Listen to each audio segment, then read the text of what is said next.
All right, so I am a terrible speaker. I will give you guys a warning now.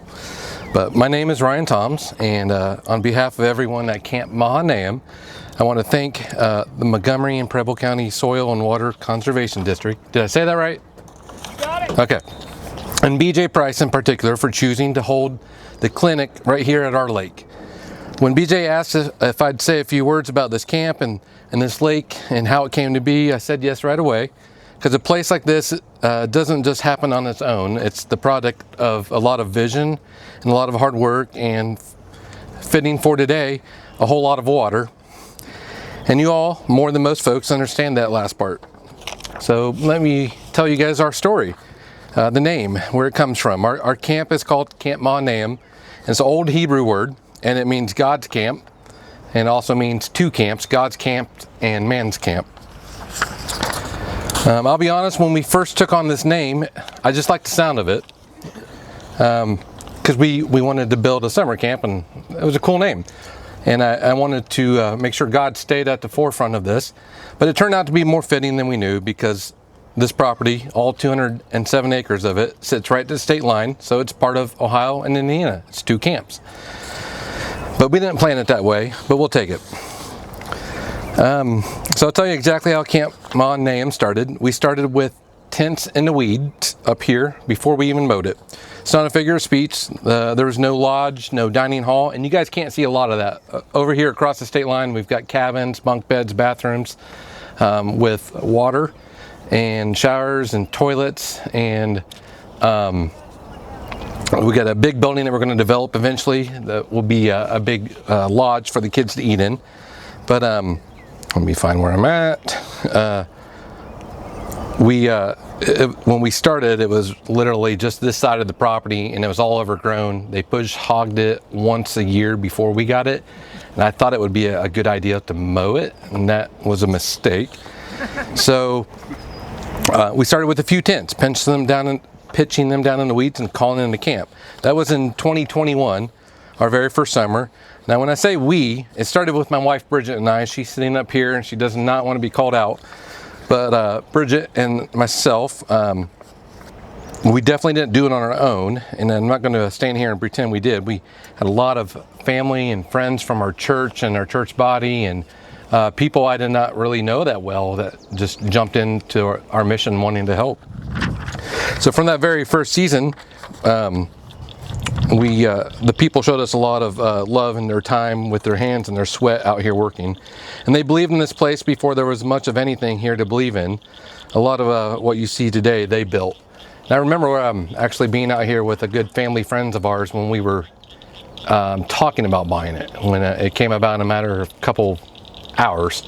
And I was like, no, it's terrifying. I can't afford that. I'd love to do it. And we prayed over the camp. And that, I remember that day. It was sunny like today, not quite as hot, but that was before we owned it. We were helping neighbors kind of maintain it. But we did it because we love kids, and we knew kids needed a place like this, a safe, welcoming place outdoors where they can explore, play, grow, and where they could come to know the love of God. I'll say more about that in a minute. We just knew that belief was worth pitching a tent in the woods for the first year. We didn't have the money and we didn't have the buildings. What we did have was the land and a stubborn belief that it could become something. So we cleared what we could, we pitched the tents, and we welcomed the first kids in 2021. So I used AI to help me come up with an outline. And so AI asked me, would you tell a personal story from the early days? So that's what I'm doing here. Is Joel still here? Joe's gone. All right, so our police chief Joel was involved in this one. Jeffrey, who's doing our video up here and videoing this so we can host it on our campsite, because I haven't told the story much. He was out here that day. But it was actually a day or two before we signed for the property with the bank, and I was mowing it and kind of preparing everything. And I didn't know what I was doing with the mower. We got a big mower, it's 2,500 pounds. And I started spinning tires over here at the steepest spot where the slip and slide is, and I still didn't know the mower very well. I thought I could get off in front of it and stop it, and that didn't work. So I thought I broke my leg, then I thought I broke my other leg, And I thought that was terrible, but that was the easiest part of it, because I was that close to the water. So when the mower kept, now I did turn the blades off right off the bat. So the blades were off, but now I was getting rolled over by this 2,500 pound mower. It's an 11-foot wide, 0-turn diesel. It's a big one. And I was like, oh crap, I just broke my legs. And I didn't. Somehow I walked that night. But I thought that was worse of it. But I was right next to the water, and the mower kept pushing me in, face first. And it was May 23rd. And because we signed on the 25th. But I didn't know the shoreline, how deep it was, but it pushed me in face forward. Luckily, I got my hand down and it wasn't too deep to where my hand could stop me, and the mower slowly came to a stop. I shut it off so I could yell for help, but there's no one out here. And it rolled to a stop. It was still creeping forward and pushing up on my back, and water was right here at my chin. So one hand held me up, and the other hand I got my phone out, because I knew no one's here. I have to call help. I can't let my phone go out. And I called a bunch of people at work, because I knew, no offense Brian, but I knew EMS wasn't going to be able to help, because they were going to have to call someone to lift the mower off of me. So I called some of my employees, because we have equipment close by, to get our skid loader over here, because that was going to be the quickest way to get it off of me before it pushed further in. It was on my back, on my shoulders is where it stopped. And so I ended up calling. The first person to answer the phone was my daughter. She was at my house watching the movie, and I didn't think she was going to have enough time. I didn't think I would still be above water before she got over here. So I told her not to come over, but to call 3 people in a certain order and tell them exactly what was going on, and not to call 911 because I had not bought the property yet. But to get the skid loader and chains. And Jeffrey back here was at the house, and he came running over with chains, and he brought a piece of wood to chop the tires. My daughter called everyone that she was supposed to, and I could hear the truck of one of my employees that lives in town, one of my best friends from high school, and I could hear him driving from New Paris the whole way. And he made it there. About the time Jeffrey was showing up with the chains, my wife was there. And before that happened, there was 3 minutes while I was waiting there. I was like, well, what do I do? I really thought my last visions would be underneath the mower gasping for air. And I even thought maybe I can call somebody to get a rubber hose, and like in the movies, and I can breathe through this hose. But my daughter ran over, and I could see, because I can only barely turn my head, so it was really awkward. But Jeffrey came over, knew exactly what to do, threw a chalk underneath the wheel so it would not go anymore, and that's probably what saved my life. And then about that time I could hear some diesel activity going, the skid loader and some chains moving around, and I had vision in my head, a nice easy controlled lift it off, and nice and smooth and not painful, but it just got drug off. And Joel, police, actually that was the first time I think I met our police chief, Joel, and he came down, jumped straight in the water with all of his gear on. Jeffrey was trying to hold my head up. It was a little awkward. He's like, let me hold your head up. I was like, I've got my head.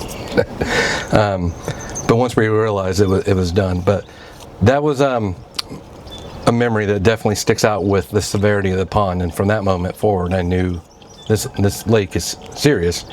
And we've had some other incidents at the lake outside of our ownership that brought to light that anytime, one advice I would give on a pond is, if you have a pond, people will ask you to fish, and people will ask you, you're all here, I'm assuming you have some access to a pond, and a day like today, somebody will ask you, can't come fish.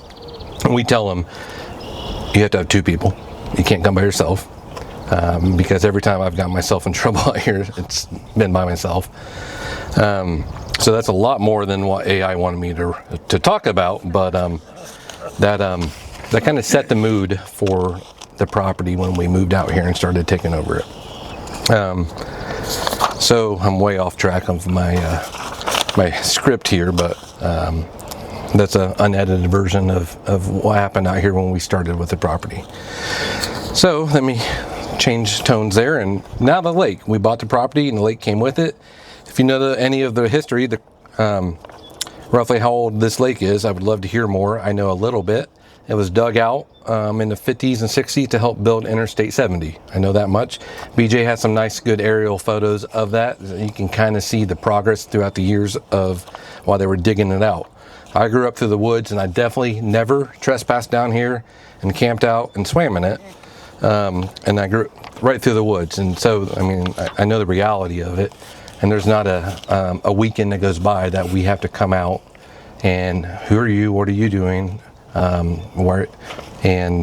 Usually you can deal with it pretty cordially, and we've never had too many issues with people. We've had people tell us I have rights to fish here for life. I'm like, no. So I can share some stories about that. But as far as the property, we're a youth camp. We're not pond people, and that's a big part of why a day like today matters so much to us.